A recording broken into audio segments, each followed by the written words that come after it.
এখনও পৃথিবীর যেখানে থাকুক না কেন আমাদের নেতা তারেক রহমান বাংলাদেশের মানুষের আকাঙ্ক্ষার ভবিষ্যৎ প্রতিফলন উনি। ওনার নেতৃত্বে আগামী বাংলাদেশের ভবিষ্যৎ নির্ভর করছে। তো সুতরাং উনি হুট করে তো যে কোনো সিদ্ধান্ত নিয়ে চলে আসতে পারে। আসলে আমরা নির্বাচনী প্রচার করোনা ম্যাডাম যেদিন থেকে অসুস্থ ওদিন থেকে আমরা অত্যন্ত সংক্ষিপ্ত করে ফেলেছি। আমাদের বেশিরভাগই প্রচারণা হচ্ছে এখন খতমে কোরআন, মিলাদ মাহফিল, দুস্থদের মাঝে খাবার বিতরণ, এগুলোই আমরা করতেছি। মূলত বাকি কর্মসূচি মূলত আমরা অনেকটা স্থগিত রেখেছি। শুধু ম্যাডামের জন্য আমরা বিভিন্ন মসজিদে বিভিন্ন জায়গায় দোয়া মাহফিল করতেছি, কোরআন কথা করতেছি। আমাদের সীতাকুণ্ডের প্রত্যেক ধর্মের লোকজন যারা রয়েছে প্রত্যেকেই তাদের উপাসনালয়ে বেগম খালেদা জিয়ার জন্য দোয়া করতেছে। কারণ বেগম খালেদা জিয়া বাংলাদেশের গণতন্ত্রের মূর্ত প্রতীক, বাংলাদেশের ঐক্যের প্রতীক। সুতরাং সকল ধর্ম বর্ণ নির্বিশেষে সকল মানুষই ওনার জন্য দোয়া করতেছে।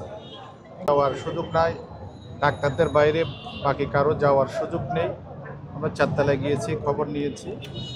ইনশাল্লাহ ম্যাডাম আগের চেয়ে অনেক ভালো, সবাই বলছেন। আমাদের যে মেডিকেল টিম ওনারাই ভালো বলতে পারবে, আর বাইরে যারা টিম এসেছে ওনারাই ভালো বলতে পারবে পরীক্ষা নিরীক্ষা করে। আসলে বেগম খালেদা জিয়া আমাদের আবেগের জায়গা, সেই জন্য আমরা আসলে এলাকা থেকে এখানে ছুটে এসেছি বর্তমান পরিস্থিতিটা দেখার জন্য। যদিও বাংলাদেশ জাতীয়তাবাদী দলের সেন্ট্রাল থেকে বারবার সবাইকে অনুরোধ করছে না আসার জন্য, কিন্তু বেগম খালেদা জিয়া বাংলাদেশের মানুষের আবেগের জায়গা, সেই জন্য আবেগ থেকে আমাদের ছুটে আসা। মহান আল্লাহ পাক রব্বুল আলামিনের দরবারে আমরা দোয়া করি, সারা বাংলাদেশের এবং সারা বিশ্বের মানুষ দোয়া করতেছে যাতে দ্রুত উনি সুস্থ হয়ে আমাদের মাঝে ফিরে আসে। আসলে এগুলো আমাদের সিনিয়র নেতৃবৃন্দই ভালো বলতে পারবে। আর আমাদের ভারপ্রাপ্ত চেয়ারম্যান তো যেটা বলেছে সেটা আপনারা সবাই দেখেছেন। বর্তমান বাংলাদেশে আসা শুধু ওনার একক ডিসিশনের উপরে নির্ভর করে না।